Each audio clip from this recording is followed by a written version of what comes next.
করি ভাই, আমি একটা আর কি মিশিং এর কাজ করি ভাইয়া, বুঝছেন? আচ্ছা, পরিবারে কে কে আছে? পরিবারে ভাইয়া আমার বিয়ে শাদী হয় নাই, বুঝছেন? আমার একটা ছোট বোন আছে, মা আছে, বুঝতে পারছেন? বর্তমানে আমি একাই থাকি, আমার মা বোন আমার সাথে থাকে না, অন্য গানে থাকে, বুঝছেন ভাইয়া? কেন মা বোন আপনার সাথে থাকে না কেন? থাকে না ভাইয়া আমার সাথে, কেন হয়েছে এই কারণে আমার এখানে ফেলাই দিয়ে অন্য ঘরে চলে গেছে। বর্তমানে আমি একাই থাকি ভাই। আচ্ছা আচ্ছা, তো একা থাকেন, একটা ইয়াং মেয়ে, বিয়ে শাদী হয় নাই, মানুষ খারাপ বলে না?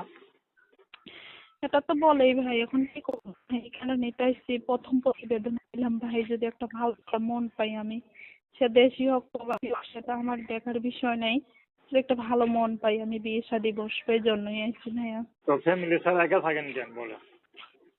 ফ্যামিলি আমার সাথে বললাম না ভাইয়া, গ্যাঞ্জাম করে আমাকে এখানে ফেলাই দিয়ে চলে গেছে, বুঝছেন ভাইয়া? মানে কেন ফ্যামিলির কথা শুনতেন না, মা বাবার কথা শুনতেন না নাকি?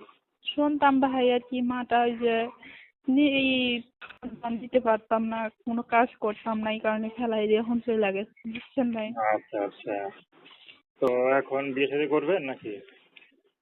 হ্যাঁ ভাইয়া। এখন কি বিয়ে শাদী করবেন? হ্যাঁ ভাইয়া, আমি বিয়ে শাদী করার জন্যই এসেছি। তেমন ভালোবাসে না, ডাইরেক্ট বিয়ে শাদী করবো ওরকম ভাবে।